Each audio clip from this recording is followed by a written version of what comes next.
Gulak was killed on Sunday in Owerri. Obioma killed in Minna on Tuesday. Fani-Kayode. Fani-Kayode, former Minister for Aviation, has related the death of Ahmad Gulak and that of Obioma, who was murdered by unknown people in his house. According to him, the nature of Obioma's death seems to be a reprisal attack to the threats made after the death of Ahmed Gulak. On Sunday, there was a report about the death of Ahmed Gulak, former special assistant to Goodluck Jonathan. According to information, Gulak was killed by some gunmen in Owerri as they shot and killed him while rushing to the airport. After his death, there were reports of reprisal attack threats by some people, Gulak being a prominent northerner. On Tuesday, K²Ll, Obioma, a prominent Igbo and registrar of Inequality, was killed in Minna. The killers reportedly stormed his home, strangled him and left without taking anything. So he said, Fani-Kayode, on his Twitter page, on Sunday, Ahmed Gulak, a prominent northerner, was killed in Owerri. Threats of reprisals were made. On Tuesday, K²Ll, Obioma, a prominent Igbo and registrar of Inequality, was killed in Minna. The killer stormed his home, strangled him and left without taking anything. It begins. So can this just be more of a mere coincidence or the result of the threat of reprisal attacks? The comments made by Fani-Kayode has got reactions from some Nigerians. So, somebody on Twitter who replied to Fani-Kayode said, if not Buhari is in power, what happened in Owerri to Gulak would have by now led to so many innocent Igbo lives in the north. When Buhari leaves office and these so-called unknown gunmen kill a prominent Araba man, then you'll see the worst part of Hausa Fulani. Well, again, okay, fine. I guess this person's point is basically saying that as Buhari got into office, the ethnic divide obviously got more intense, and this is basically the result, to be honest. So another person says, at this point, restructuring won't keep us together anymore. Well, again, it's not like as if, if we start from scratch saying that, you know what, we're going to do away with, all the current politicians, and we just decide to start from scratch, I guess restructuring can make things better. But then again, the people have to decide how they want to be governed. That's it. If the people don't decide that, there is no way ever they will ever respect the law and take it as seriously as they should. Someone says on Twitter, you are taking pleasure from violence. I guess look at the caliber of leaders we have in Nigeria. The world will bear us witness in this present day of magnificent movement of the indigenous people of Biafra. Again, I don't know. Obviously, people here are like saying Fani-Kayode is promoting and inciting violence. So again, it's just like, yeah.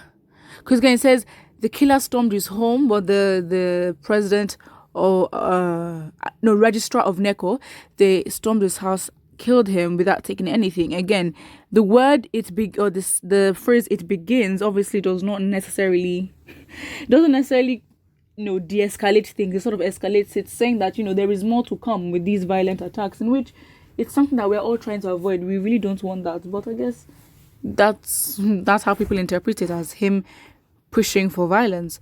Someone says no one should listen to that idiot FFK. He was a citizen of another trying to fuel crisis here. If anything happens today, he'll be the first to reach for airport. I hope they will track down and kill Obioma's killers as they did to Gulak. Well, do you think that's likely to happen? I mean, come on. For Gulak, in a matter of hours, they already got the killers. They already got the investigator. They even knew the type of cars that were used, even the exact model, and they even killed the actual assassins or attackers of Gulak. So again, can this happen? I highly doubt it.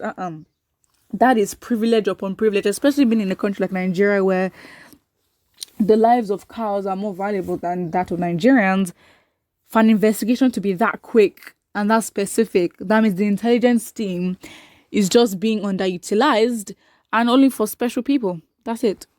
Somebody says, remember, Fani-Kayode is a Yoruba man. He wants Igbos and Fulanis to fight themselves. He will be the next referee and his land will be saved. Wait, please, let's not even do things like that. Okay, fine, we get it. He's Yoruba, and of course, him speaking on issues, he's like a third party in this situation because obviously the main thing is between Igbos and Fulanis. However, there is no point pointing it out. Of course, you understand, okay, fine, we can call out certain people that are not part of the actual conflict, trying to instigate and be like, okay, fine, you need to calm down. But then you saying this, he's a Yoruba man, there is just inciting more division. I mean, to be honest, you can argue that the country is already divided enough.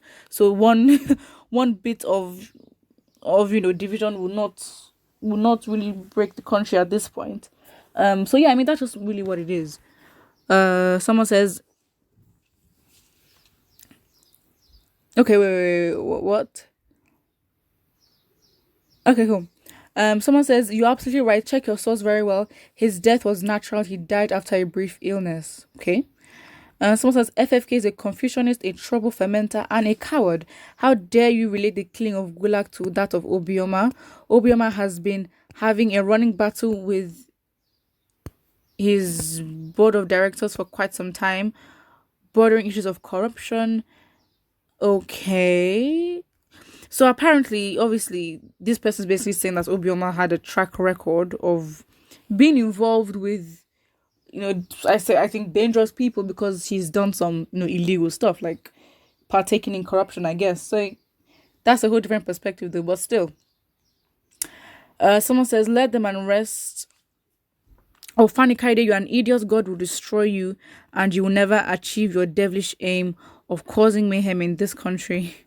I understand. I now understand where people are coming from in terms of just, you being a third party and you commenting on issues like this, not necessarily trying to state what the issue is, but you say things like let and it begins. Like, why would you say that, Especially as you're not even part of the fight. You see, that's the thing with third party instigators, and I think that's basically what people are trying to point out here. In which, yes, it's absolutely unproductive because you're not going to get affected by this, except, Fulanis and Igbos just turn around and be like, what, let's face the Yoruba, which, of course, that's a whole different situation. However, it's unlikely to happen like that. But I understand. The aggression towards Fani-Kayode. I mean, to be honest, what he said is literally so useless. It doesn't do anything. It's unproductive. It just doesn't do anything. It just incites violence. Because, again, he states it, he relates the death, and then he ends it with, it begins. What begins? What are you trying to say? That these things will continue to happen? See? Put what you think about it in the comment section below. And do not forget to like and subscribe.